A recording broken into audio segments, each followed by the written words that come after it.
Parce que guérir du surendettement, ça fait du bien.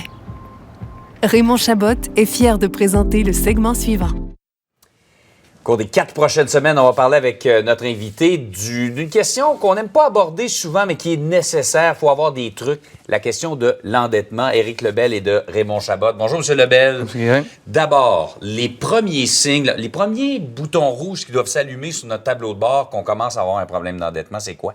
Écoutez, des exemples, quand tu n'es pas capable de payer ton loyer régulièrement le premier du mois, c'est un signe que les finances sont serrées. Quand tu commences à payer ton épicerie avec une carte de crédit et que tu ne payes pas ta carte de crédit, exemple, la semaine d'après, et que là, tu finances ton épicerie sur 2-3 mois, c'est un autre signe avant-coureur que ça va pas bien. Des chèques qui rebondissent. Des créanciers qui vous appellent sur l'heure du souper. Puis là, vous commencez à avoir le goût de ne plus répondre au téléphone. C'est un autre signe avant-coureur que les choses vont pas bien. Quand tu n'épargnes jamais, tu peux jamais épargner pour tes REER ou des choses du genre. C'est un autre signe, encore une fois. Donc, sur les dépenses essentielles, là, quand on a des problèmes comme ça veut dire qu'on a un problème. Exact. Qu'est-ce qu'on fait, justement? C'est quoi les premiers gestes à poser? La première chose à faire, il faut faire son bilan de santé financière.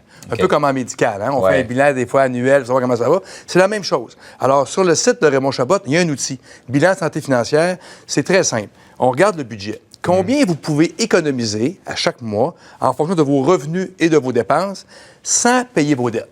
À part le taux qu'on paye puis la maison. Mais les autres dettes, carte de crédit, marge de crédit personnel, on ne les paiera pas. Et on regarde combien on peut économiser. Si on peut économiser, exemple, 300 $ puis qu'on a 3 000 $ de dette, il n'y a pas de problème. Ça va prendre 10 mois pour avoir payé nos dettes. Si tu économises 300, mais que tu as 30 000 de carte de crédit, là, ça va prendre 100 mois. Je compte même pas l'intérêt. Alors, c'est de voir combien de temps que ça va me prendre pour payer mes dettes. Et si le délai n'est pas raisonnable, bien, on est surendetté. Souvent, dans vos états de compte de carte de crédit, on est obligé maintenant de mettre le nombre d'années que ça va vous prendre si vous payez seulement le minimum. Et on voit du 20 ans, du 15 ans, du 18 ans. Alors, prenez le site. Prenez le bilan de santé financière et avec ça, vous pouvez voir facilement si vous êtes trop endetté. Bon, on fait son bilan, on fait son état de santé financière finalement, et là, on décide qu'est-ce qu'on rembourse en premier. C'est où les priorités? Qu'est-ce qu'on rembourse? Bien, il faut commencer par payer ceux qui ont les intérêts les plus élevés. Si vous avez eu un prêt, là, des fois, il y a des prêts d'urgence, on voit beaucoup ça dans ce temps-ci, des prêts de 1 000 $, ils ne refusent pas personne, mais c'est du 40 % d'intérêt. Alors, si vous avez contracté ce genre de prêt-là, payez ça au plus vite. Vos cartes de crédit, payez-les au plus vite. C'est du 19 % les cartes de banque. Les magasins, c'est du 29 % d'intérêt. Alors, il faut payer les cartes de crédit le plus rapidement possible. Ce qu'on ne paye pas en premier, c'est l'auto et la maison. Ça, souvent, c'est financé à du 3 %. Une auto, les manufacturiers, ils font ça entre 0 et 5 %. Puis, on finance les autos sur 5 ans, les maisons sur 25 ans. C'est un financement intelligent. Parce qu'on finance les biens selon leur durée de vie.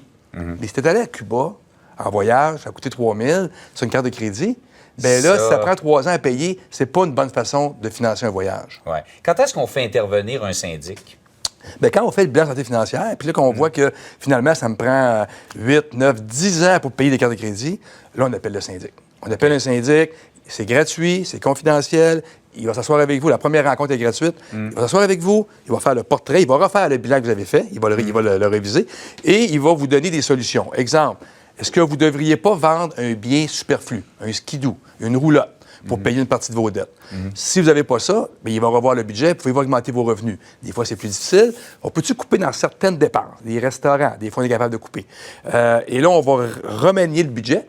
Et là, on va redéterminer avec la personne combien de temps que ça va prendre de payer ses dettes. Puis si on est encore à des zones de 8, 10, 12 ans, bien, on va soit envisager la proposition de consommateur ou envisager une faillite, vraiment pour régler le problème et qu'il puisse en faire retrouver le sommeil. Oui, justement, mais le mot fait peur, syndic, mais il ne faut pas avoir peur parce que ça ne veut pas dire nécessairement qu'on s'en va vers la faillite quand on parle à un syndic. 60 % des dossiers maintenant qu'on fait chez Raymond Chabot, on les fait en proposition de consommateur, qui est une alternative à la faillite et qui évite de perdre tous ses biens. Alors, c'est 60 % maintenant, puis les gens préfèrent faire ça bien souvent, compte tenu de leur situation personnelle. Et puis, il y a des bonnes et des mauvaises dettes. Oui. La mauvaise dette, bien, c'est la dette que je consomme. Je consomme un bien tout de suite. Je m'en vais m'acheter des vêtements, supposons, puis j'achète pour 1 000 $ de vêtements, puis je le paye sur 2 ans à du 19 %. C'est pas une bien bonne dette. Il y a tous les prêteurs à du 40 là, c'est à la mode dans ce temps-ci, des prêts d'urgence, on ne refuse pas personne, 750 vous allez voir ça partout. Ne pas aller là, c'est du 40 d'intérêt, ça ne fonctionne pas. Vous allez avoir aussi des petites autos, une auto à 10 000 financée à du 29 il y en a encore beaucoup de ça. Alors, l'auto, elle va briser, elle n'est pas neuve, il faut la réparer, et en plus, je vais payer du 29 sur mon prêt, ça ne fonctionne pas. Les bonnes dettes, c'est les autos. Financé par un manufacturier, entre 5 et 7 ans, entre 0 et 5 Une maison, 25 ans, ça, c'est une bonne dette. Les études? Les études, c'est une bonne dette. Puis il n'y a personne qui peut espérer acheter une maison en argent comptant. C'est impossible. Ouais. Ça va vous prendre 50 ans. Alors, on profite de la maison tout de suite et on l'amortit sur 25 ans. Ça, c'est des prêts qui sont des bonnes dettes. En tout cas, merci beaucoup. On va s'en parler dans les prochaines semaines, mais nous avoir aidé un peu à mettre de l'ordre là-dedans. C'est un sujet qui est stressant, qui peut avoir même un impact sur notre santé, mais il y a façon de s'en sortir, c'est ce que vous nous dites. Merci, Exactement. M. Lebel. On se reparle la semaine Merci, prochaine. bonne journée. Au revoir.